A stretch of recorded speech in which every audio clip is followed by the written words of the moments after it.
दृग हो तो दृश्य कांड देख, मुझमें सारा ब्रह्मांड, मुझमें सारा ब्रह्मांड देख। चर अचर जीव जर अक्षर अक्षर, नश्वर मनुष्य सुरजात अमर, शतकोट सूर्य शतकोट चंद्र, शतकोट सरत सरक्षिद्र मंद्र, शतकोट विष्णु ब्रह्मा महेश, शतकोट विष्णु जलपति धनेश, शतकोट रुद्र, शतकोट काल, शतकोट दंडधर लोकपाल, जंजीर बढ़ाकर साध मुझे, हाँ हाँ दुर्योधन बांध मुझे। कृष्ण की इस कथा में थोड़ा स्मरण कर्ण का भी कर लो कि उस जैसा कोई आदमी भी पैदा नहीं हुआ जो इतनी सारी चीजों को ठुकरा दे और खुल के कह दे, है ऋणी कर्ण का रोम रोम, जानते सत्य यह सूर्य सोम, तन मन दुर्योधन का है, यह जीवन दुर्योधन का है। और दो पंक्ति जो कही है कर्ण ने, मैं उसकी दृढ़ता को और उसके समर्पण को प्रणाम करता हूं। सुरपुर से भी मुख मोड़ूंगा, केशव मैं उसे न छोड़ूंगा। जब अभिमन्यु शिविर से बाहर निकला और कृष्ण देखने लगे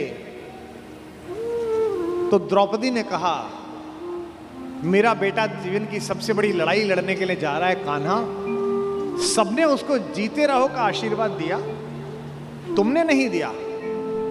तुमने उससे यशस्वी भव का आशीर्वाद दिया, जीते रहो क्यों नहीं बोला? क्या तुम्हें युद्ध के परिणाम में कोई शंका है? तो कृष्ण ने जो बात कही वही जीवन के युद्ध में भरत वाक्य बनाना। माधव ने कहा कि कृष्णा मैं नहीं जानता कि आज के युद्ध का परिणाम क्या होगा, पर मैंने जो शिक्षा अपने भांजे को दी है, मैं ये दावे के साथ कह सकता हूं कि महाभारत के रण में जीते या हारे कोई भी, लेकिन सबसे बड़े और उज्जवल योद्धा के रूप में मेरे भांजे का नाम लिखा जाएगा, अभिमन्यु का नाम लिखा जाएगा। कृष्ण ऐसे ही हैं जो अपनी समीक्षा का अवसर देते हैं। हस्तिनापुर के दरबार में खड़े हुए कृष्ण, जिनकी भगवत्ता के विषय में स्वयं जानते हैं द्रोणाचार्य, स्वयं जानते हैं पितामह भीष्म, स्वयं जानते हैं धृतराष्ट्र, उसके बाद भी वो भ्रम पैदा करते हैं कि मुझसे युद्ध किया जा सकता है, मुझे बांध सकता है, क्योंकि दुर्योधन को वह दुर्बुद्धि का संकेत देने की क्रिया भी भगवान की है। आप सब जानते हैं कि बचपन में एक बार कृष्णा अर्थात द्रौपदी अर्थात यज्ञसेनी, जो यज्ञ की अग्नि से निकली थी, जिसके शरीर में सुगंध आती थी, भारतीय स्त्रियों के इतिहास की सबसे दीपित चरित्र है द्रौपदी। इस देश को इस समय अबलाओं की आवश्यकता नहीं है। अपने केशों पर अगर कोई निर्लज्ज हाथ डाल दे तो उसकी छाती फाड़ देने का साहस पैदा करने वाली द्रौपदियों की आवश्यकता है। भगवान यूं तो शांति लेने के लिए गए थे। जब खाना खाने लगे और पांडवों ने कहा, युधिष्ठिर ने विशेष रूप से कहा, माधव मैं युद्ध नहीं चाहता, आप जाना और कहना बस 5 गांव हमें दे दें, हम 5 भाइयों को हम काम चला लेंगे। माधव ने कहा, बड़े भैया जो आपने कहा है वही होगा। लेकिन माधव तो युद्ध ही चाहते थे। माधव चाहते थे कि एक बार निरंकुश शासकों के छोटे छोटे राज्य विगलित हों और एक अखंड विश्व में अखंड भारत का निर्माण हो, भारत की एक अखंड श्रृंखला का निर्माण हो। शांति ऐसे नहीं आती। शांति नहीं तब तक जब तक सुखभाग न नर का सम हो, नहीं किसी को बहुत अधिक हो, नहीं किसी को कम हो। ये कहा अर्जुन ने, लेकिन युधिष्ठिर ने नहीं मानी, बड़े भैया ने नहीं मानी। ये जो बड़े भैया लोग होते हैं बड़े शांतिपूर्ण होते हैं। शांति शांति शांति। हर घर में कुछ युधिष्ठिरों की आवश्यकता भी है, लेकिन हर घर में ऐसे लोगों की आवश्यकता है कि अगर कोई निर्लज्ज कुलवधू के आंचल पर हाथ डालने की कोशिश करे तो वो बिना बड़े भैया से पूछे अपना गांडीव उठा ले और अपनी गदा उठा ले। ऐसे लोगों की आवश्यकता है। और समय पर ये गांडीव और गदा नहीं उठे तो मान लेना कि समाज में महाभारत प्रतीक्षा कर रहा है। पृथ्वी लाशों से पटेगी, कोई नहीं रोक सकता। शांति लेने के लिए गए। कृष्णा ने भोजन कराया, द्रौपदी ने भोजन कराया। भोजन कराने के बाद निर्वासन की कुटिया से कृष्णा बाहर आई और हाथ धुलाने लगी माधव के। तो उसने कान्हा से पूछा कि कान्हा याद है तुम गर्मी की छुट्टी में हमारे घर आए थे? कृष्ण ने कहा, याद है कृष्णा, तुम मुझसे चौसर में हार गए थे। कृष्ण ने कहा, याद है कृष्णा, मैंने तुमसे कहा था कि मैं इस हार का कुछ लूंगी, जिसे कहते हैं ना O2 अंग्रेजी में, I O2। तो द्रौपदी ने कहा, कृष्णा ने कहा, You owe to me, तुम्हारा मुझ पर उधार है, एक वादा उधार है, एक कसम उधार है, एक शपथ उधार है। और वादा कैसे तोड़ देते, वचन को कैसे भंग कर देते कृष्ण? क्योंकि मैंने पहले भी बताया था, कृष्ण कुछ अलग नहीं है। कृष्ण भी तो उसी खानदान का कंटिन्यूएशन है जो ये कहता है कि रघुकुल रीति सदा चली आई, प्राण जाई पर वचन न जाई। भी तो वही है, बस सूर्य से चंद्र में आए हैं, इतना ही तो हुआ है। मुस्कुराते हुए कृष्ण ने कहा, मांग क्यों मांगती है, आज क्यों मांगती है? बोले, यही समय है। हस्तिनापुर क्यों जा रहे हो? कृष्ण ने कहा, अरे अंदर बात नहीं सुनी, बड़े भैया कह रहे थे शांति लेने जा रहा हूं, जाओ शांति लेके आओ। द्रौपदी ने कहा, तुम्हें उस हारी हुई बाजी की शपथ देती हूं, युद्ध लेकर लौटना। यह तो कृष्ण को पता ही था कि युद्ध मिलेगा, लेकिन शठ को, मूढ़ को, दुष्ट को अंतिम समय तक समझाना आवश्यक है, ताकि विश्व भर को, समाज को संदेश जा सके कि यह तो पिटने का ही अधिकारी था। किसी मूर्ख को, किसी जड़ को, किसी पापी को, लगातार बदतमीजी करने वाले किसी व्यक्ति को आपको पता हो और आप सड़क पर पीट दो तो 4 लोग उसके समर्थन में खड़े हो जाएंगे, क्यों इस भले आदमी को मार रहे हो? लेकिन वो लगातार बदतमीजी गली में करे, मोहल्ले में लगातार गुंडई करे, उससे पूरा मोहल्ला परेशान हो, और एक दिन कोई लड़का जिसकी जवानी ठीक से फूटी हो, वो पकड़ के उसे थपड़िया दे और छाती पे घुटना रख के बैठ जाए, तो लोग कहेंगे सही पिटाई हुई इसकी, ऐसी योग्य था। दुर्योधन पिटना है, दुर्योधन की मृत्यु तय है, ये तो तय है। लेकिन कृष्ण जगत को भी बताना चाहते थे। महाकवि दिनकर कहते हैं, वर्षों तक वन में घूम घूम, बाधा विघ्नों को चूम चूम, सह धूप घाम पानी पत्थर, पांडव आए कुछ और निखर, सौभाग्य न सब दिन सोता है, देखें आगे कब हो। मैत्री की राह बताने को, दुर्योधन को समझाने को, सबको सुमार्ग पर लाने को, भीषण विध्वंस बचाने को भगवान हस्तिनापुर आए, पांडव का संदेशा लाए। 2 न्याय अगर तो आधा दो, 2 न्याय अगर तो आधा दो, पर इसमें भी यदि बाधा हो तो दे दो केवल 5 गांव, रखो अपनी धरती तमाम, हम वही खुशी से खाएंगे, परिजन पर आसी न उठाएंगे। दुर्योधन वह भी दे न सका, आशीष समाज की ले न सका, उल्टे हरि को बांधने चला, जो था असाध्य साधने चला। जब नाश मनुज पर छाता है, पहले विवेक मर जाता है।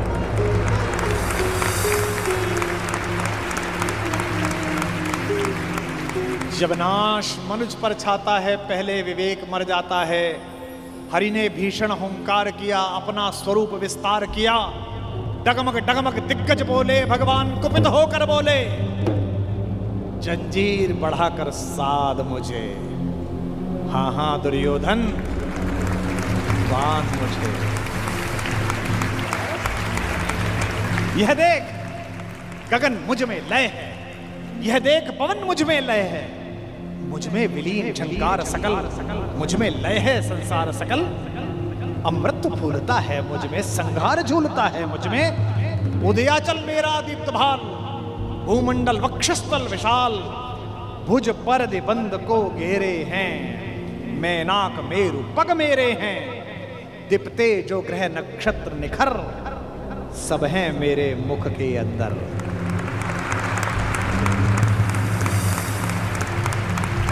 दृग हो तो दृश्य कांड देख, मुझ में सारा ब्रह्मांड, मुझ में सारा ब्रह्मांड देख।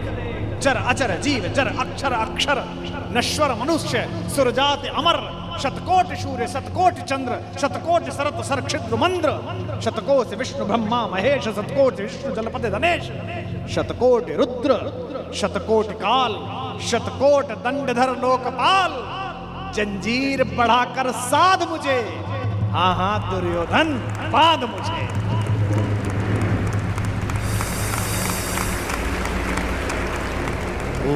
लोक अतल पाताल देख, गत और अनागत काल देख। यह देख जगत का आदि सृजन, यह देख महाभारत का रण। मृतकों से पटी हुई भू है, पहचान कहां इसमें तू है। अंबर में कुंतल चाल देख, पद के नीचे पाताल देख, मुट्ठी में तीनों काल देख। मेरा स्वरूप विकराल देख, सब जन्म मुझी से पाते हैं, सब लौट मुझी में आते हैं। जिह्वा से कड़ती ज्वाल देख, सांसों से पाता जन्म पवन। पड़ जाती मेरी दृष्टि जिधर, हंसने लगती है सृष्टि उधर। मैं जभी मूंदता हूं लोचन, छा जाता चारों ओर मरण। सवाल देखना,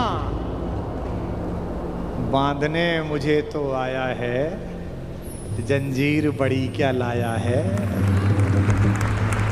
यदि मुझे बांधना चाहे मन, पहले तो बांध अनंत गगन। और ये दो पंक्ति भगवान का भरत वाक्य, सूने को साध न सकता है, वह मुझे बांध कब सकता है।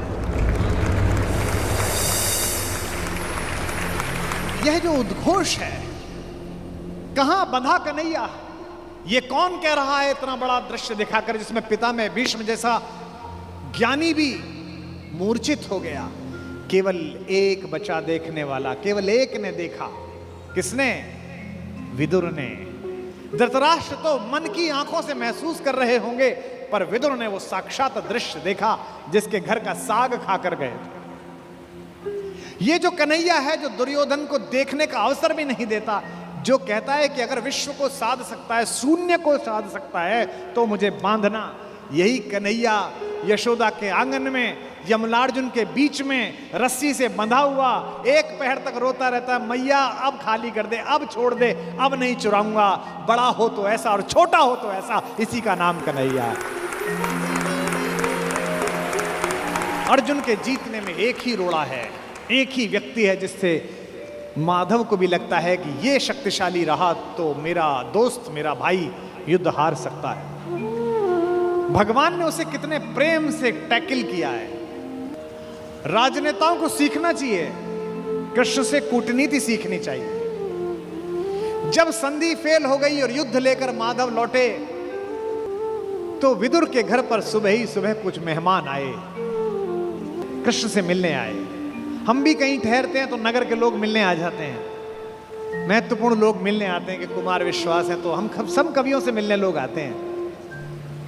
तो विदुर के द्वारपाल ने कहा कि अंगराज कर्ण आए हैं। विदुर ने पूछा कि क्या मुझसे मिलना चाहते हैं?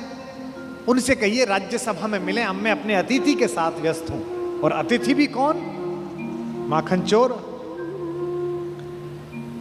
द्वारपाल ने कहा जी नहीं, वो आपसे मिलना नहीं चाहते, वो आपके अतिथि से मिलना चाहते हैं। कृष्ण ने कहा उन्हें आदरपूर्वक अंदर लेकर आओ। कर्ण आए, कर्ण ने प्रणाम किया। युद्ध में दुर्योधन की पराजय हुई हो, चाहे कुछ भी हुई हो, महाभारत के जिन चरित्रों में से एक चरित्र पर मैं अंदर तक फिदा हूं, उनमें से एक कर्ण भी है। क्या योद्धा है, क्या अद्भुत। हाँ, कृष्ण मुस्कुराए।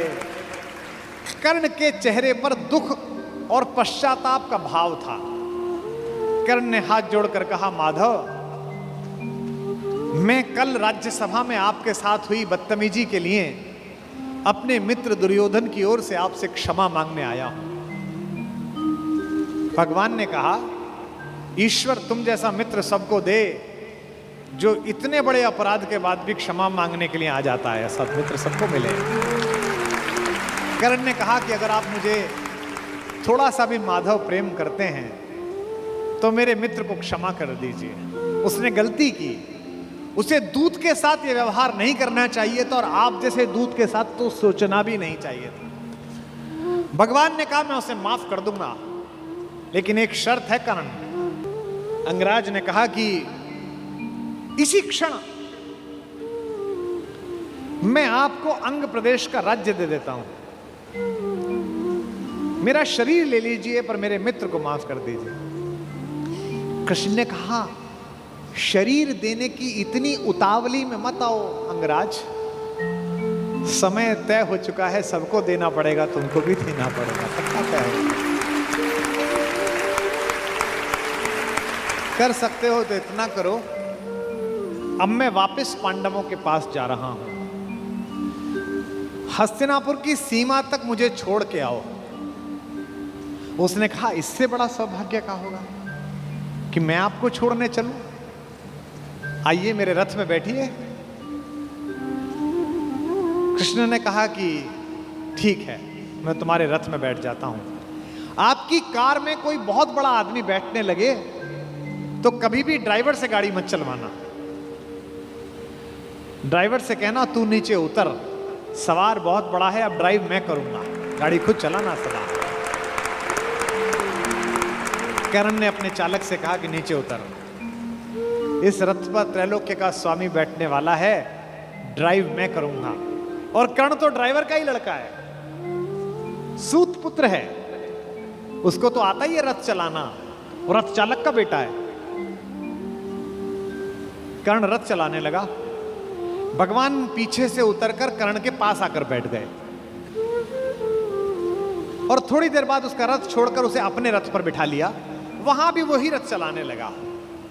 अब भगवान ने उससे बातचीत शुरू की। देखिए कितने बड़े कूटनीतिज्ञ हैं ये कन्हैया, दिखते भोले हैं लेकिन परम चालू। इनको पता था कि एक ये आदमी है जो फजीता करेगा, इसका मनोबल तोड़ो। पहली बार कर्ण को यह पता चला जो भेद उन्होंने बताया। हरि बड़े प्रेम से कर धर कर ले चढ़े उसे अपने रथ पर। रथ चला परस्पर बात चली, शमदम की टेढ़ी घात चली। शीतल हो हरि ने कहा हाय, अब शेष नहीं कोई उपाय। कर्ण अब कुछ बचा नहीं, हो विवश हमें धनु धरना है, अब तो हमें यह धनुष उठाना पड़ेगा, क्षत्रिय समूह को मरना है। मैंने कितना कुछ कहा नहीं, विषबाण कहां तक सहा नहीं, पर दुर्योधन मतवाला है, कुछ नहीं समझने वाला है। चाहिए उसे बस रण केवल, सारी धरती की मरण केवल। ये जो अहंकार है कि मैं कुछ नहीं दूंगा, क्या बोला दुर्योधन 5 गांव माने पे? सूच्यग्रम नैव दास्यामि बुना युद्धे न केशव। हे केशव, तुम 5 गांव मांगते हो, मैं सुई की नोक के बराबर भी जमीन नहीं दूंगा। हे वीर तुम ही बोलो अकाम। बिना पार्शल हुए बोलना। कर्ण से पूछ रहे हैं, क्या वस्तु बड़ी थी 5 ग्राम? 5 गांव ही तो मांगे थे, वह भी कौरव को भारी है, मत गई मूढ़ की मारी है। दुर्योधन को बोधूं कैसे, इस रण को अवरोधूं कैसे? सोचो क्या दृश्य विकट होगा रण में जब काल प्रकट होगा। बाहर शोणित की तप्त धार, भीतर विधवाओं की पुकार। निशस्त्र विशस्त्र बिल्लाएंगे, बच्चे अनाथ हो जाएंगे। चिंता में क्या और करूं, शांति को छिपा किस ओट धरूं। सब राह बंद मेरे जाने, अब पासा फेंका। पहले तो माहौल बनाया कि तुम सब मरोगे बेटा, तू भी मरेगा और तेरा यार भी। एक तरीका है बचने का, सब राह बंद मेरे जाने। हाँ, एक बात है, यदि तू माने, देखो कैसे फुसला रहे हैं, तो शांति नहीं जल सकती है, समरागनी अभी टल सकती है। पा तुझे धन्य है दुर्योधन, तू एकमात्र उसका जीवन, तेरे बल की है आस उसे, तुझसे जय का विश्वास तुझे। तू संग न उसका छोड़ेगा, वह क्यों रण से मुंह मोड़ेगा। जब तक तू उसके साथ है वो लड़ाई नहीं छोड़ सकता। बस ऐसा कर, तू उसे छोड़ दे। क्यों? क्या अघटनीय घटना कराल। एक बात बताऊं तुझे कर्ण, एक बड़ी कराल घटना इस खानदान में हो गई है, तुझे पता नहीं है। तू प्रता कुक्षिका, प्रथा मतलब कुंती, तू कुंती कोख का प्रथम लाल। तू कुंती का पहला बेटा है। ये पहली बार कर्ण को स्वयं भगवान श्री कृष्ण ने बताया है, सबसे पहली बार। अच्छा, ये बात पहले भी बता सकते थे कभी, कर्ण तो रोज मिलता था। जब 14 साल का वनवास था तब बता देते। नहीं, अगर तुरुप का इक्का आ जाए तो शुरू में मत फेंको, बचा के रखो, फाइनल टेबल पे काम आएगा। अब कर्ण को बता रहे हैं कि तू तो कुंती का लड़का है, पनसूत अनादर सहता है, कौरव के दल में रहता है, किस्मत के फेरे में पड़कर का प्रेम सदा बसा दुश्मन के घर, निज बंधु मानता है पर को कहता है शत्रु सहोदर को। पर इसमें दोष न तेरा है, तेरा कोई दोष नहीं है। अब कहा मान इतना मेरा, अब इतनी मान, चल होकर संग अभी मेरे जहां 5 भ्राता तेरे। कहते हैं एक काम कर, अब मेरे रथ पे से उतरी मत, अब मैं हाँक रहा हूं और सीधा वहीं जाकर रुकेगा जहां तेरे 5 भाई हैं। जिसको जिंदगी में किसी ने भाई नहीं कहा, जो मां की एक पुकार के लिए जीवन भर तरसा है, उसको जिंदगी का सबसे बड़ा प्रलोभन दे रहा है हमारा कान्हा। क्या कह रहा है? बिछुड़े भाई मिल जाएंगे, सब मिलकर मोद मनाएंगे, कुंती का त्यू ही परम तने ज्येष्ठ, बल बुद्धिशील में परम श्रेष्ठ। और क्या करेगा? पद त्राण भीम पहनाएगा, भीम तेरे को चप्पल पहनाएगा। कैसे कैसे लालच है, कैबिनेट मिलेगी,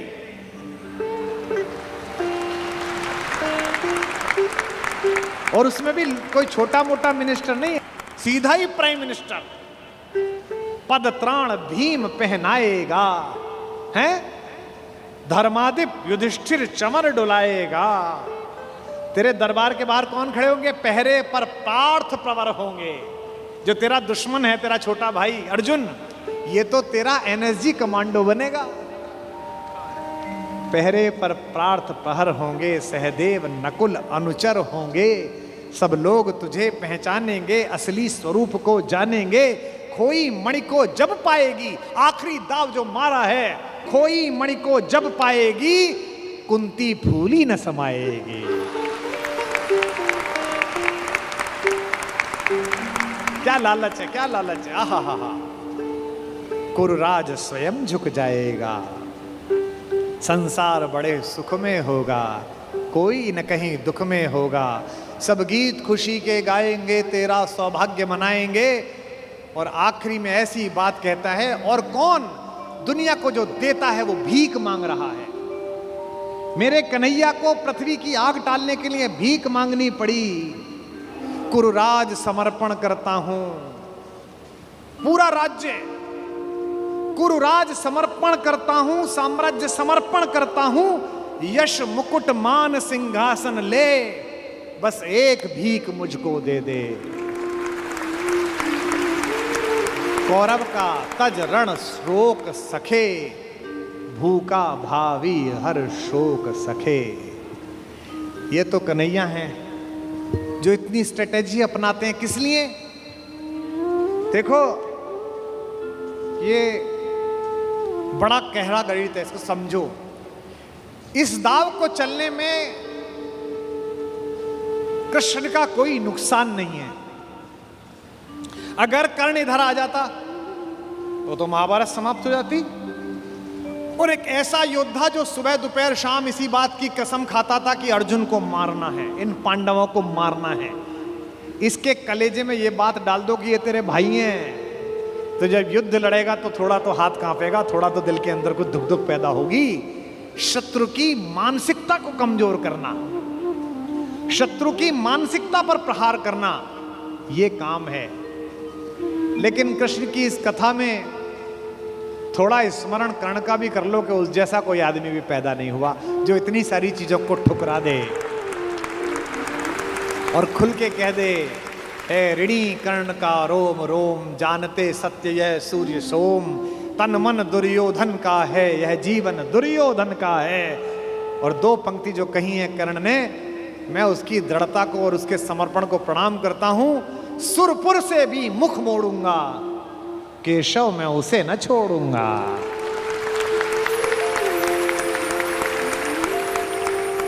ये जो चरित्र है कृष्ण का योजना बनाने का, पहले कुंती को भेजा, जाओ बता के आओ कि तुम उसकी मां हो।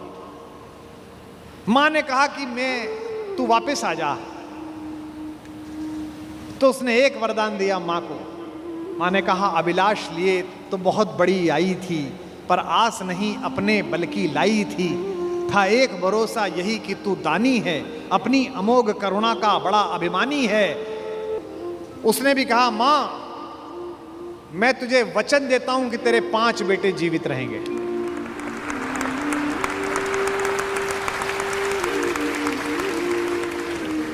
इसका मतलब है कि कर्ण ने कहा कि युद्ध के बाद 5 बेटे जीवित रहेंगे।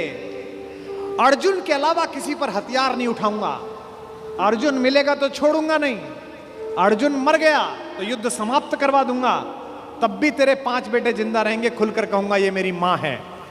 और अगर अर्जुन का दाव चल गया मां, तो तुझे पता और मुझे पता कि हम मां बेटे हैं, तेरे 5 बेटे जिंदा रहेंगे। जा मां, मैं तुझे वरदान देता हूं। तू दान दान रट रही किंतु क्यों माता, पुत्र ही रहेगा सदा जगत में दाता। मैं ही देता रहूंगा। दुनिया तो उससे सदा सभी कुछ लेगी, पर क्या माता भी उसे कभी कुछ देगी। मैं एक कर्ण अतएव मांग लेता हूं, बदले में तुझको 4 कर्ण देता हूं। छोड़ूंगा मैं तो कभी नहीं अर्जुन को, तोड़ूंगा कैसे स्वयं पुरातन प्रण को। पर अन्य पांडवों पर मैं कृपा करूंगा, पाकर भी उनका जीवन नहीं हरूंगा। और जिन्होंने महाभारत पढ़ी है उन्हें पता है कि जब कर्ण सेनापति बना, उस दिन उसने 4 पांडवों को 5 बार पकड़ के छोड़ दिया। भीम तो उसके रथ के आगे आके नृत्य करने लगा, गुस्से में रोता हुआ कि मुझे अपमानित करके छोड़ता है, मैं क्षत्रिय हूं, मेरा वध कर, मुझे मार दे। और गालियां बकने लगा, तू सूत का पुत्र है, तुझे क्या पता कैसे लड़ा जाता है। भीम के रथ को तोड़ दिया अपने तीरों से कर्ण ने। उसी कर्ण को इन्होंने, जो पीछे खड़े मुस्कुरा रहे हैं, बिना शस्त्र के मरवा दिया। उसके हाथ में कोई धनुष नहीं और मरवा दिया। अर्जुन से कहा, मार, अभी मार। आपको लग सकता है कि ऐसा क्यों हो गया। यही कृष्ण हैं जो कूटनीति को इस प्रकार नियोजित करते हैं कि उसका तर्क भी साथ साथ देते हैं। रश्मिरथी में मेरे पिता में, मेरे बाबा, हमारे खानदान के बड़े दिनकर कहते हैं कि विपद में कर्ण को यो ग्रस्त पाकर, सराशनहीन अस्तव्यस्त पाकर, जगाकर पार्थ को भगवान बोले, खड़ा क्या देखता है मौन भोले। सराशन तान, बस यही अवसर, यही है, तान मार इसको, घड़ी फिर और मिलने की नहीं है। विषख कोई बाण, बाण कोई गले के पार कर दे, अभी ही शत्रु का संहार कर दे। क्या कह रहे हैं कृष्ण, सोचो क्या कह रहे हैं। धर्म की धुरी लाने वाले, जिन्होंने पैदा होने से पहले ये कहा था कि भैया जब जब धर्म की हानि होगी तब तब मैं आऊंगा।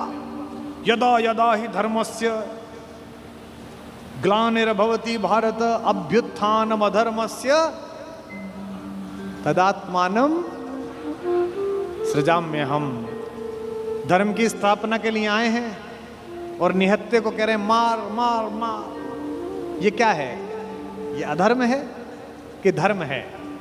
अब मैं तर्क दे रहा हूं कृष्ण की ओर से, जो कृष्ण ने उस समय तर्क दिए होंगे। कहते हैं, श्रवण कर विश्व गुरु की देशना यह, विजय के हेतु आतुर ऐषणा यह। सहम उठा जरा कुछ पार्थ कामन, विनय में ही मगर बोला अकिंचन। नरोचित किंतु क्या यह कर्म होगा, मलिन इससे नहीं क्या धर्म होगा। हंसे केशव वृथा हट ठानता है, अभी तू धर्म को क्या जानता है। कहूं जो पाल उसको धर्म है ये, मैं जो कह रहा हूं वो कर। हनन कर शत्रु का सत्कर्म है ये।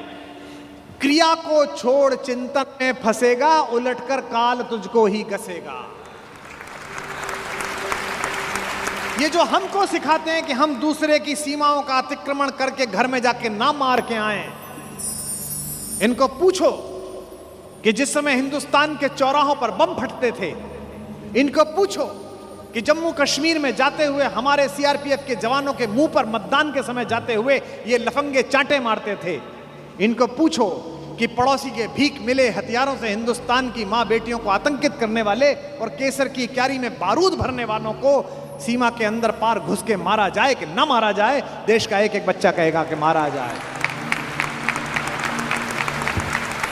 नहीं जब पार्थ को देखा सुधरते, हृदय में धर्म का टुक ध्यान धरते, समय के योग्य धीरज को संजोकर कहा राधे ने गंभीर होकर। अब कर्ण बोला, हर पापी, हर अनाचारी, हर दुष्ट जिसने दुष्टता में साथ दिया है वो ज्ञान देने लगता है। भूल गया अर्जुन के कौन ज्ञान दे रहा है। अर्जुन के अंदर भक्ति, मनुष्यता, भावना सब पैदा हो गई। नरोचित धर्म का कुछ काम तो लो, बहुत खेले जरा विश्राम तो लो। फंसे रथ चक्र को जब तक निकालूं, धनुष धारण करूं, प्रहरण संभालूं। रुको तब तक चलाना बाण फिर तुम, हरण करना कर सको यदि प्राण तुम। नहीं अर्जुन शरण में मांगता हूं, समर्थित धर्म से रण मांगता हूं। कर्ण कहता है कि धर्म से युद्ध करो।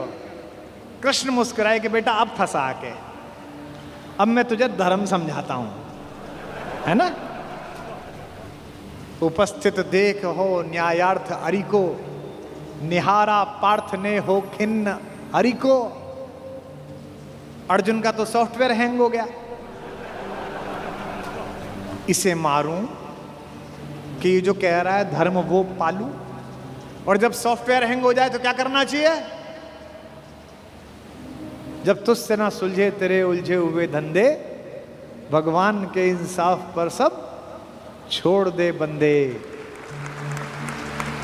खुद ही तेरी मुश्किल को वो आसान करेगा, जो तू नहीं कर पाया वो भगवान करेगा। उपस्थित देख यो न्यायार्थ हरि को, निहारा पार्थ ने हो खिन्न हरि को। मगर भगवान किंचित भी न डोले।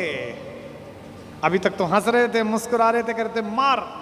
जैसे ही कर्ण ने धर्म बोला, भगवान के अंदर से आग निकली।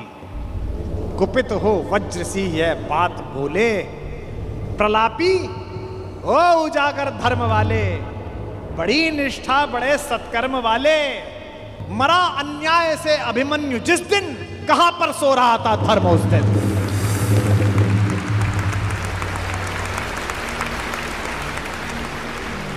मरा अन्याय से अभिमन्यु जिस दिन, कहां पर सो रहा था धर्म उस दिन। हलाहल भीम को जिस दिन पड़ा था, कहां पर धर्म उस दिन यह धरा था। लगी थी आग जब लाक्षा भवन में, हंसा था धर्म ही क्या तब भुवन में। और एक पंक्ति, बेटे पे आ जाए, पत्नी पे आ जाए और मां पे आ जाए तो खून खौल जाता है। अर्जुन का खून खौला रहे हैं भगवान मेरे।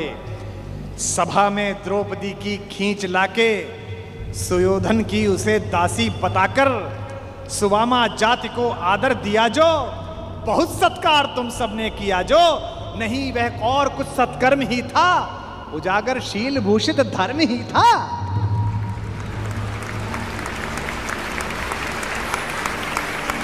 जिस दिन एक रजस्वला बेबस महिला को बाल से खींचकर तेरे दोस्त का नीच छोटा भाई लाया था, और तेरे उस तथाकथित मित्र ने अपनी जंघा पर हाथ मारा था कि यहां बैठेगी, उसी दिन तय हो गया था कि इस जंघा पर धर्म युद्ध के खिलाफ चोट पड़ेगी।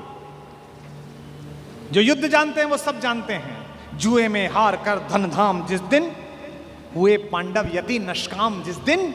चले वनवास को तब धर्म था वह, शकुनियों का नहीं अपकर्म था वह। और कोई अपकर्म नहीं होता। कटी से नीचे प्रहार करना अधर्म है, लेकिन दुर्योधन की जंघा तोड़ी भीम ने, कोई नहीं। ये जो रणनीतिकार कृष्ण है। खांडव दहन हुआ, आप सबको पता है, आग लग गई, आग बुझी नहीं, इंद्र से भी नहीं बुझी। तो इंद्र ने अपने बेटे से कहा, अर्जुन से कहा कि भाई बुझा। सर्पों ने कहा कि बुझा। अर्जुन ने बादलों में तीर मारा और बादल बरसे। जब पुरुषार्थ आ जाता है तो तीर आदमी ऐसे ही मारता है, कभी बादल में मारता है, कभी जमीन में मारता है। पिता में भीष्म जब पड़े हुए थे शरशैया पर, उनके मुंह से निकला पानी, कोई सोने के मटका लाया, कोई चांदी के मटके लाए। उन्हें अर्जुन की तरफ देखा कि पड़पोते पानी। अर्जुन ने तीर मारा पृथ्वी पे। कुरुक्षेत्र चले जाइए, आज भी आपको मिल जाएगी वो नदी जहां जमीन का स्तर तक, वहां तक तीर गया। और साइंस देखिए तीर की, ड्रिलिंग देखिए कि उतनी ही तेजी से गया और धार उतनी ही आई जो पितामह भीष्म के होठों तक आई। आज भी अर्जुन के तीर से निकली हुई इस नदी को हमारे उत्तर भारत में बाण गंगा कहा जाता है। कभी दर्शन करके आइए उस नदी। महाभारत में जब जब पढ़ता हूं, युद्ध का एक एक दिन बढ़ता चला जाता है और मुझे कृष्ण के ऊपर बेचैनी प्रारंभ हो जाती है। मुझे लगता है अब तो कूदो, अब तो करो, अब तो कुछ करो। वो कुछ भी हो जाने देते हैं। जब नारायण श्रीहरि ऊपर से नीचे चले, राम के अवतार के बाद मर्यादा पुरुषोत्तम बड़े ठाकुर के अयोध्या से विदा होकर साकेत पहुंचने के बाद ये योजना बनी कि अब छोटे ठाकुर को नीचे भेजा जाए, तो सारे देवी देवता, सारे नक्षत्र भी पृथ्वी पर चलने के लिए आतुर हुए। सदा ऐसा होता है। शेषनाग आ गए थे लक्ष्मण के रूप में, सब लोग नीचे आ ही जाते हैं। सूर्य भी तैयार हो गया, इंद्र भी तैयार हो गए, सबने अपने अपने अंश भेजे पृथ्वी पर। इंद्र का अंश कौन है? अर्जुन है। सूर्य का अंश कौन है?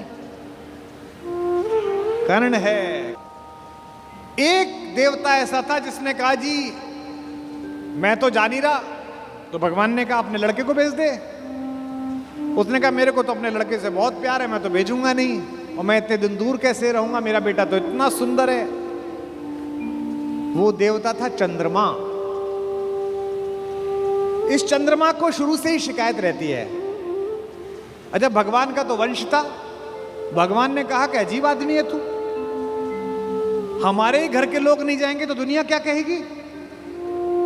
सूर्य अपना अंश भेज रहे हैं कर्ण के रूप में, इंद्र अपना बेटा भेज रहा है, अंजनी कुमार अपने दोनों बच्चे भेज रहे हैं नकुल सहदेव के रूप में, धर्मराज स्वयं उपस्थित हो रहे हैं युधिष्ठिर के रूप में, और तू नहीं चलेगा ना तेरा लड़का चलेगा।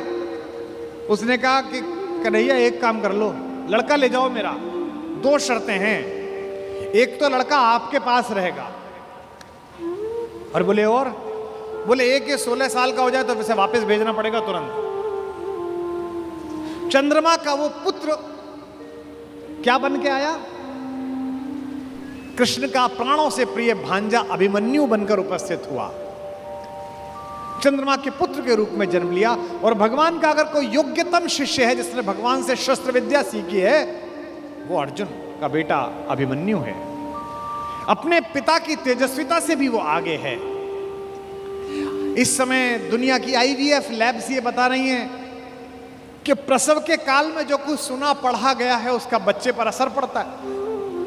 और हमारे यहाँ हजारों वर्षों से माएं प्रसव के दिनों में गीता का पाठ कर रही हैं, बाल गोपाल का चित्र सामने लगा के रखती हैं कि उनके घर में भी कन्हैया जैसा बालक पैदा हो, राधा रानी जैसी बिटिया पैदा हो। ये हम सब का मन है, पहले से परंपरा से आया है हमारे यहाँ।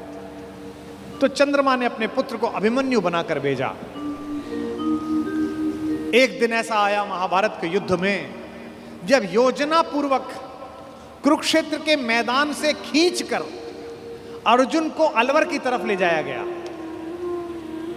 मत्स्य प्रदेश की तरफ, विराट की नगरी की तरफ। अर्जुन युद्ध की सीमा क्षेत्र के बिल्कुल आखिरी हिस्से पर पहुंच गया, जहां से सूर्यास्त से पहले लौटना संभव नहीं था। अब ये पांडवों के शिविर में चर्चा का विषय बना कि ये जो चक्रव्यूह सजा दिया गया इसे तोड़ेगा कौन? किसी को नहीं आता तोड़ना, इसमें घुसना ही नहीं आता, केवल अर्जुन को आता है।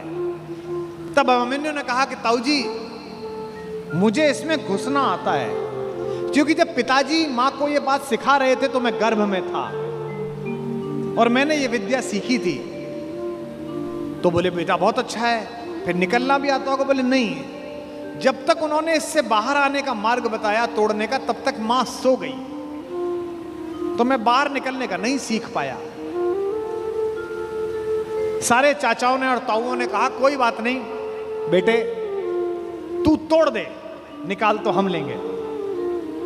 भाई महाबली भीम जिसकी एक मुष्टिका से विंध्याचल के पर्वत छोटे हो गए, जहां जहां उसका पैर पड़ा हिंदुस्तान में 1,00,000 जगह है जहां भीम बैठिका है। जिस पत्थर पे चले जाओ बड़ा सा गड्ढा है, बोले ये भीम का पांव रख पड़ा हुआ है। ये देश महान है। इस देश में 2-3 जगह हर जगह मिलती हैं माता सीता की रसोई, जहां जाओ वो मां की रसोई मिलती है। क्या बढ़िया प्रतीक शास्त्र है। दुनिया के 44 देश घूम लिए। इसी क्षण भी अगर भगवान वापस बुलाए और ऊपर बुला के पूछे कि तेरे सत्कर्मों के कारण तुझे देश चुनने का अवसर दिया जाता है, तो मैं दुनिया के सारे देश छोड़कर फिर यही चुनूंगा जहां की मिट्टी में गोपाल लेटा है, जहां के पर्वत पर्वत पर हमारी मां ने भोजन बनाकर उन पर्वत श्रृंखलाओं को तपस्या का केंद्र बना दिया है, जिसके रेणु रेणु पर अपने चरण रखकर राघवेंद्र सरकार भगवान श्री राम मर्यादा पुरुषोत्तम ने और लीलाधर योगेश्वर कृष्ण ने जिसे चंदन बना दिया है। भगवान चुप रहे, किसी ने उनकी सलाह न ली। सेनापति धृष्टद्युम्न थे, द्रुपद पुत्र। सेनापति ने योजना की कि कोई बात नहीं बेटा। मामा ने भांजे को आज्ञा दी कि कोई बात नहीं, तू चला जा इसके अंदर और हम सब तुझे निकाल लेंगे। इतिहास गवाह है, तारीख गवाह है कि अभिमन्यु ने उस चक्रव्यूह को तोड़ा और चक्रव्यूह के दूसरे चक्र में ही पांडवों की सेना को बाहर कर दिया गया और चक्रव्यूह में वो अकेला रह गया। क्या लड़ा, अद्भुत युद्ध हुआ। सुनते हैं कि इंद्र माताली से, जो उसका सारथी है, जो उसका ड्राइवर है, उससे बोला कि रथ लेकर चलो। उसने कहा अभी तो दिन पूरा चढ़ा हुआ है, मैं कैसे आऊं? उसने कहा देखने आओ कि युद्ध कितना सुंदर हो रहा है। अभिमन्यु जिस दिन जा रहा था लड़ने के लिए, उसने सबके पैर छुए। युधिष्ठिर ने कहा जीते रहो मेरे लाल। धृष्टद्युम्न ने कहा जीते रहो मेरे बेटे। चाचाओं ने, नकुल ने, सहदेव ने गले लगा लिया अपने भतीजे को और कहा जीते रहो। जब उसने मामा के पैर छुए, कृष्ण के पैर छुए, तो कृष्ण ने कहा यशस्वी भाव।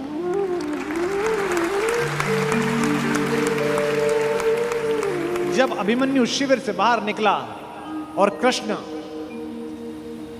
देखने लगे, तो द्रौपदी ने कहा मेरा बेटा जीवन की सबसे बड़ी लड़ाई लड़ने के लिए जा रहा है कान्हा, सबने उसको जीते रहो का आशीर्वाद दिया, तुमने नहीं दिया। तुमने उससे यशस्वी भव का आशीर्वाद दिया, जीते रहो क्यों नहीं बोला? क्या तुम्हें युद्ध के परिणाम में कोई शंका है? तो कृष्ण ने जो बात कही वही जीवन के युद्ध में भरत वाक्य बनाना। माधव ने कहा कि कृष्णा मैं नहीं जानता कि आज के युद्ध का परिणाम क्या होगा, पर मैंने जो शिक्षा अपने भांजे को दी है, मैं ये दावे के साथ कह सकता हूं कि महाभारत के रण में जीते या हारे कोई भी, लेकिन सबसे बड़े और उज्जवल योद्धा के रूप में मेरे भांजे का नाम लिखा जाएगा, अभिमन्यु का नाम लिखा जाएगा। कोई भी योग्य मारीच किसी रावण को जब उपदेश दे तो रावण मानता ही नहीं है। वो विश्वामित्र के पास गए। विश्वामित्र ब्रह्म ऋषि है, राजा ऋषि है, लेकिन उनकी वशिष्ठ से थोड़ी ईर्ष्या थी, हल्की सी रही हो गई मन में कोई बात। वशिष्ठ ने कहा अच्छा तेरे गुरु ने नहीं पहुंचाया, हम तुझे पहुंचाएंगे, चिंता मत कर, शरीर सहित पहुंचाऊंगा बेटा, मेरे पास तपोबल है। उसने कहा गुरुजी आप ठीक गुरु मिले हो, वो गुरु ठीक नहीं था, गुरु पर शंका। विश्वामित्र जी ने उसे नीचे से ऊपर फोर्स मारा। ऊपर इंद्र को पता चला कि पार्सल तो विद बॉडी आ रहा है। इंद्र ने इनसे पूछा कि प्रभु ये डिलीवरी लेनी है कि नहीं लेनी है? इन्होंने कहा नहीं नहीं, जब तक भस्मीभूत होकर गंगा में ना घुल जाए तब तक मैं प्राण नहीं लेता। ये पात्रता है, गेटवे यही है, पहले वीजा बनेगा फिर बॉर्डर क्रॉस होगा। उन्होंने ऊपर से बल लगाया, वो नीचे लटक गया। अब त्रिशंकु बीच में लटका हुआ है, नीचे से विश्वामित्र ऊपर भेज रहे हैं, ऊपर से इंद्र नीचे भेज रहे हैं, वो बीच में लटका हुआ है।